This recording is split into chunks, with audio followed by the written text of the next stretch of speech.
ప్రభునందు ప్రియమైనటువంటి దేవుని పిల్లలకు ప్రభు అయిన యేసుక్రీస్తు వారి నామములో వందనాలు శుభాలు మీకు తెలియపరుస్తూ ఉన్నాం. పిల్లరా, మరి గడిచిన దినమంతా కూడా ప్రభు తన కృపా వాత్సల్యంలో భద్రపరుచుకుని క్షేమమును ఆరోగ్యమును ఆయుష్ను అనుగ్రహించి మరి నూతన దినాన్ని ప్రభు మనకు అనుగ్రహించారండి.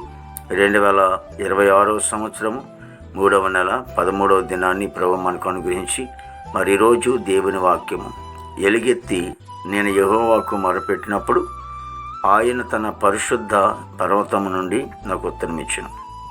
కీర్తన గ్రంథము 3వ కీర్తన 4వ చరణం అండి. వాక్యము నమ్మదగినది, పూర్ణాంగీకరమునకు యోగ్యమైనది. మరి దేవుని వాక్యం సెలవిస్తోంది.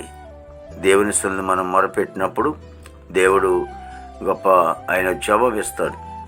ఆయన పరిశుద్ధమైన స్థలముల నుండి మనకి చక్కటి జవాబు. ఏ విషయమైతే మనం అడుగుతున్నామో, ఏ విషయమైతే దేవుని సన్నిధిలో ప్రార్థిస్తూ ఉన్నామో ఆ విషయంలో దేవుడు గొప్ప కార్యాలు జరిగించేవాడుగా ఉంటున్నాడని లేఖనం సెలవిస్తోంది. అయితే మనం ప్రార్థించినప్పుడు ఎలా చేయాలి ప్రార్థన అనేది మనం ఆలోచన చేసినట్లయితే మరి బైబిల్ చాలామంది కూడా భక్తులు ప్రార్థించారు. అందులో సొంకరి పరిచర్య కూడా మనం చూస్తూ ఉంటున్నాం. కానీ పరిచయ ప్రార్థన చేసినప్పుడు మరి దేవుని యందు భయభక్తి లేకుండా, వినయం లేకుండా, విధేయత లేకుండా మరి అతడు ప్రార్థన చేస్తాడు. తను హెచ్చించుకుని ప్రార్థన చేస్తాడు. అంత గొప్ప లేడు అన్నట్లుగా అతను ప్రార్థన చేస్తాడు. కానీ దేవుని సన్నిధిలో ప్రార్థించుకున్నప్పుడు, దేవుని సన్నిధిలో ఉంటున్నప్పుడు, దేవునితో మనం సహవాసం కలిగి ఉంటున్నప్పుడు మనం తగ్గించుకుని మరి దేవుని సన్నిధిలో ప్రార్థన చేసేవారిగా ఉండాలని మరి భక్తుని బట్టి మనం చూస్తూ ఉంటున్నాం. కాబట్టి మనం ఎప్పుడు కూడా తగ్గించుకుని ప్రార్థన చేయాలి.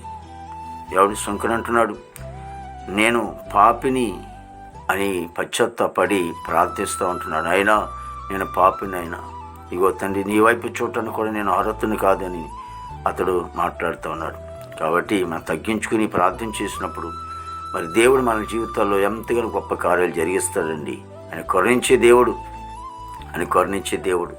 మరి ఏ విషయంలో అయితే నువ్వు ప్రార్థిస్తూ ఉన్నావో, ఏ సమస్యల విషయంలో ప్రార్థిస్తూ ఉన్నావో, రోజు ఉద్యోగం కోసమా, వివాహం కోసమా, లేకపోతే మరి గృహ విషయంలోనా, వ్యాపార విషయంలోనా, రక్షణ విషయంలోనా, ఏ విషయంలో ఉన్నా ప్రార్థించినప్పుడు కానీ మనం తగ్గించుకుని దేవుని సన్నిధిలో వినయం కలిగి ప్రార్థించినప్పుడు దేవుడు గొప్ప కార్యాలు జరిగించేవాడండి.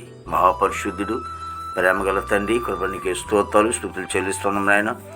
దావాయిదిగో తండ్రి, ప్రతి కుటుంబాన్ని మీరు ఆశ్రయించి దీవించండి తండ్రి.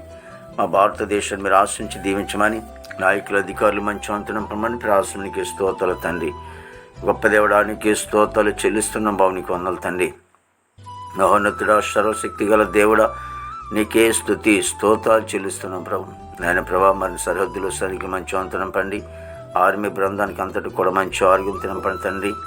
దేవానికి స్తుతి స్తోత్రాలు చెల్లిస్తున్నాం బాబు యేసయ్య. ప్రభా ఇగో నన్ను ప్రభా తండ్రి నాయన మరి చదువుకునే బిడ్డల కోసం ప్రార్థిస్తున్నాం తండ్రి. మంచి జ్ఞానం ఇచ్చి నడిపించండి. చక్కగా చదువుకుని పాస్వర్డ్ కృప దయచేయండి తండ్రి. అదేవిధంగా తండ్రి ప్రభా మరి యవనస్తులను బట్టి ప్రార్థిస్తున్నాం తండ్రి. యవనస్తులు అందరూ కూడా ప్రభా నాయన ప్రభా చెడు వ్యసనాల నుంచి విడుదల చేసి ప్రభా ఇగో తండ్రి ప్రభా మంచి నీతి మార్గంలో నడవటం కృప దయచేయండి. ఉద్యోగస్తులందరూ కూడా మంచి అంతరం పని తండ్రి. వారు చేసిన ఉద్యోగులు మీ అస్తం తోడుగా ఉంచండి తండ్రికి స్తోత్రాలు. రాకపోకలు మీరే కాపాడమని ప్రార్థనకి స్తోత్రాలు తండ్రి. పరిశుద్ధుడానికి వందనాలు తండ్రి ప్రభు. మంచి కాపరికి స్తోత్రాలు చెల్లిస్తున్నాం ప్రభు. యేసయ్యానికి వందనాలు తండ్రి ప్రభు. పరిశుద్ధుడానికి వందనాలు తండ్రి ప్రభు. మంచి కాపరికి స్తోత్రాలు చెల్లిస్తున్నాం ప్రభు.